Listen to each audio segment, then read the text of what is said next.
I'm Jeanette Lane for Creative Stamping, and in today's video I wanted to share how to make a vintage card using the Ladies and Gentlemen A4 size stamp set included in Creative Stamping 70. Now this stamp set has 44 stamps, elements for you to stamp and do different techniques with, experiment, have a little fun.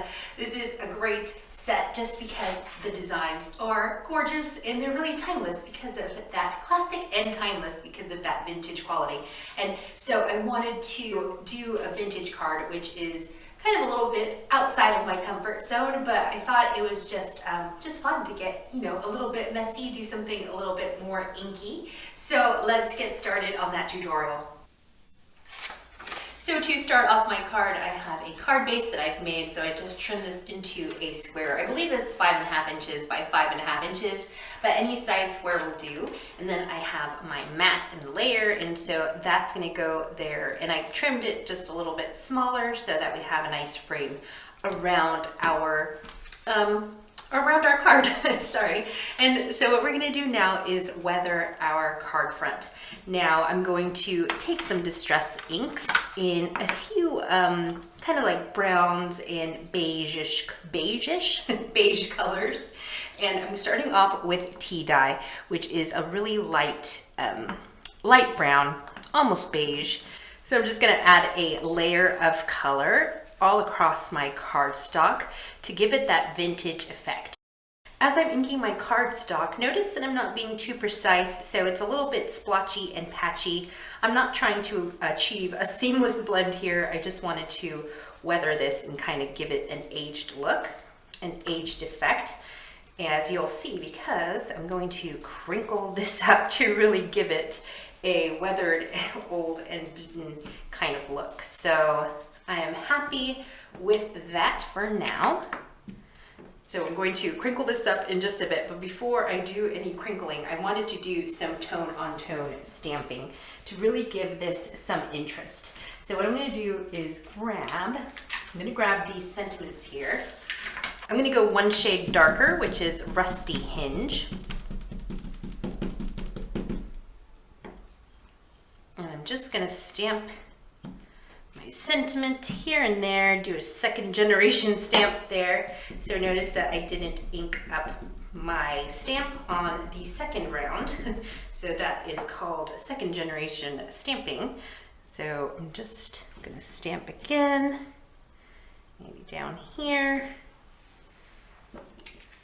Get that excess off, get that ink off. And then I'm gonna switch over to pumice stone and stamp this again.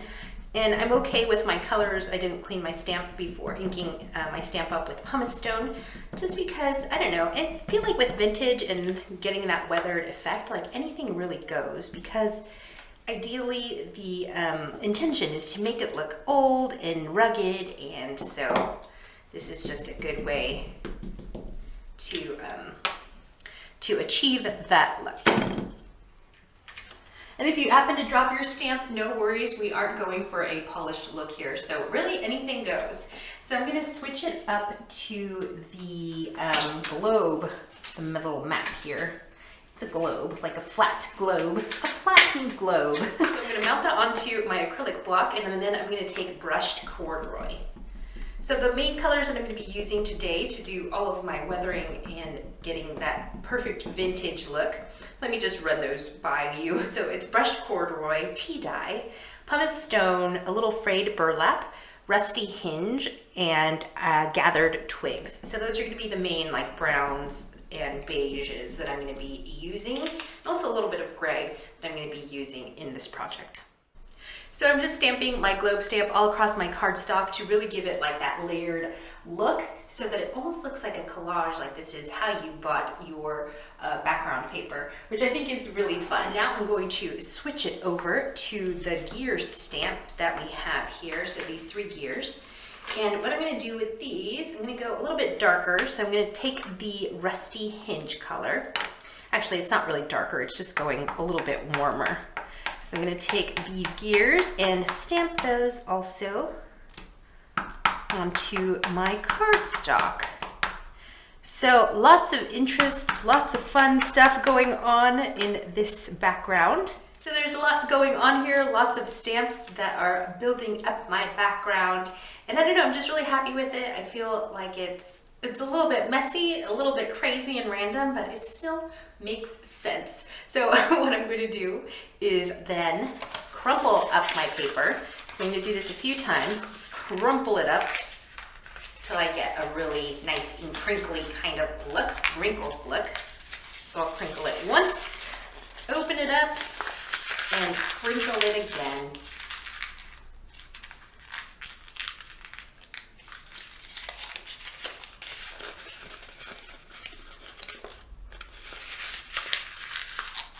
And I've accidentally torn my paper when I was crinkling it, which I don't think should be a problem, because again, we're going for that weathered effect.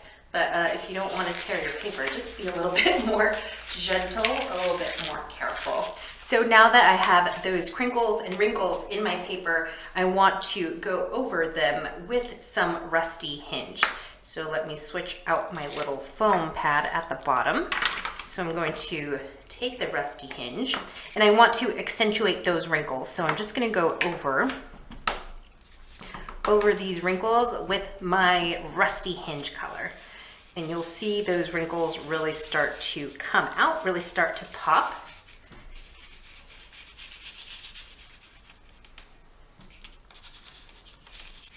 And I really love this effect. I think it's a quick way to create an interesting background. So it doesn't take much to crinkle up your paper and then just go over the wrinkles lightly with some Distress ink. So this is what my cardstock looks like now. And if you remember, when I first started out, it was just a piece of white cardstock. So now it looks all nice and weathered, and I can glue that onto my card base. So that's going to be my card base. And when I glue this down, it's going to flatten it out and give us a nice flat surface to continue adding our elements to it. Here's the next layer for my card, and I've made this beforehand, but I've done kind of the same thing, except I didn't wrinkle it, wrinkle up my paper. And also what I've done is weathered the edge with this paper distresser by Tim Holtz for Tonic, and I really love this thing. So there's different blades here, and you get different effects, different frayed edges depending on which notch you use. So you will get like really torn edges with certain blades. So this is just a great way to get some fun torn edges. And if you don't have a paper distresser, no worries. You can use the edge of your really sharp scissors. If you use your scissors to distress the edges of your paper and get that torn look, just be very careful with your fingers. So I put some foam dots on the back of this layer so that I can just have it pop off the card just a little bit, and I'm going to center it there. So now it's time to add some more of these stamped images onto my card, these little elements. So what I've done next, let me show you. I wanted to use these gorgeous roses here. Absolutely fell in love with them instantly, like fell in love, head over heels, guys. So what I'm gonna do is I'm going to take some Victorian velvet. So this is the same color that I used here for this beautiful vintage Victorian lady. And so what I'm gonna do is just ink up my mini ink blending tool. And I'm just going to go over a few of these areas. Now I'm not being very precise with my ink blending, so just kind of being quick about it. So what I want to do is take my rose stamp, and I'm going to grab my little itty bitty stamp block. And then again, I'm going to do some tone on tone stamping. Then we're going to stamp right over our blending. And then I'm going to fussy cut these out. But I feel like, I don't know, it just adds a nice little touch. So now what I'm gonna do is just fussy cut these roses very carefully. I want to do maybe about 5 or 6 of these in both sizes. So 5 or 6 total in both of the sizes. And we're just going to carefully cut around these. And I feel like they're just gonna add some really great interest to our card. So there is my rose, and I wanted to weather this even further, make it really pop off of my card. So I'm gonna go back with the pumice stone, and I'm just gonna ink these edges. So here are some roses that I've done beforehand, and this one is not inked, doesn't have a little inky edge. So I'm just gonna go back with my pumice stone and quickly ink this edge. So now it's time to stamp some of these gorgeous tags, and these 3 designs up here are from Crafty Individuals. So they're exclusive designs included in the stamp set. So those are really fun. So what I'm gonna do is just grab a piece of craft paper, and then I'm going to grab this one, this stamp. It's a tag with some musical notes in the design, and then also a cool vintage car. So I'm gonna grab that, and I want to stamp that onto my craft colored piece of cardstock. And the color I'm gonna be using for that is brushed corduroy. So we're just gonna ink this up.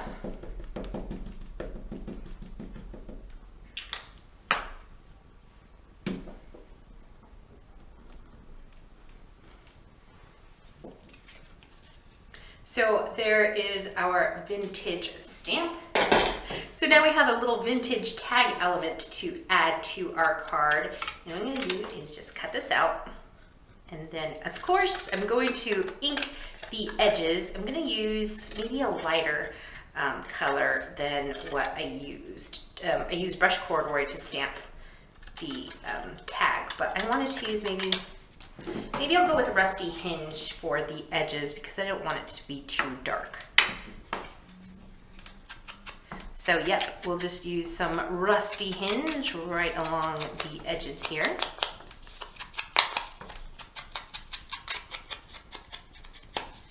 And that'll be a nice element to add to our card. So I'm gonna do the same with this piece of cardstock. So I'm going to grab these 3 wise gentlemen here, and I'm going to stamp those as well onto this cardstock, and then do the same thing, fussy cut this out, ink the edges, and then I'm gonna have another element for my card. So there it is. For this one, I used pumice stone, and I really like the effect because it almost looks like a really old photograph and not so much a stamp.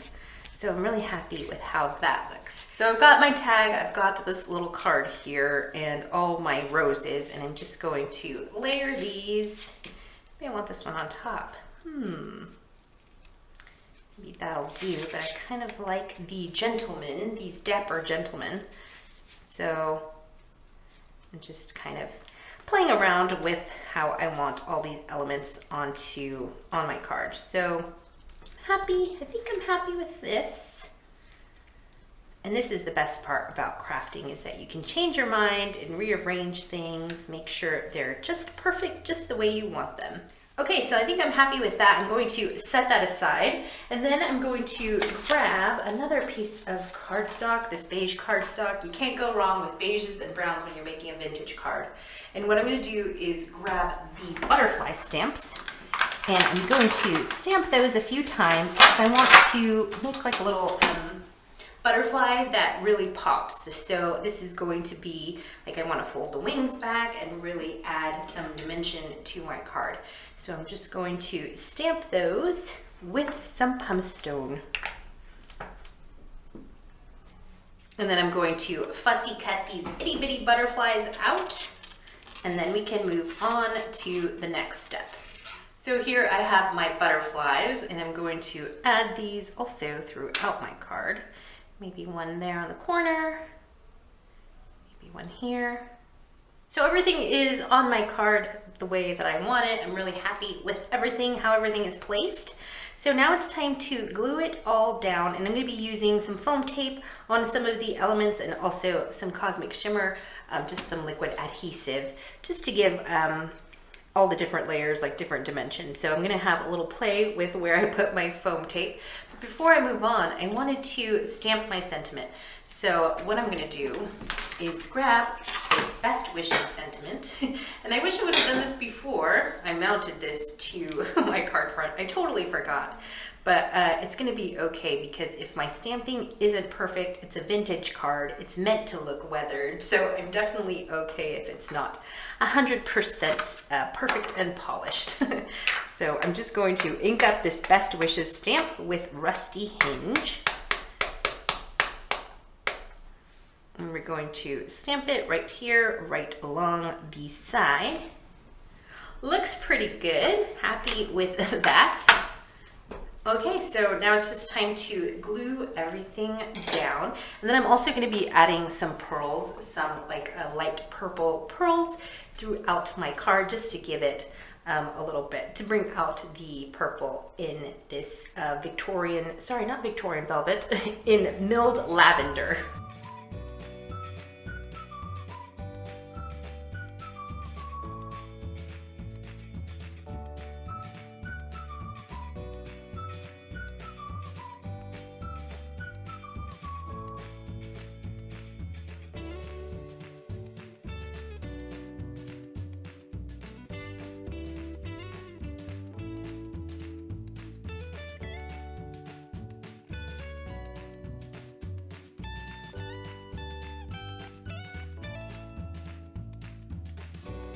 So here is my completed card. I hope that you're inspired to try out some of these techniques to get that vintage look, to give that vintage weathered look to your cards.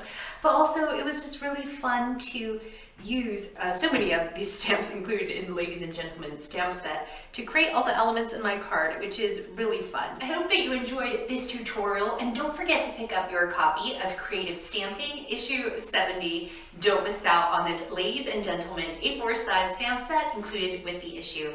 I'm Jeanette Lane for Creative Stamping. Thank you so much for watching this tutorial, and I'll see you in a video real soon.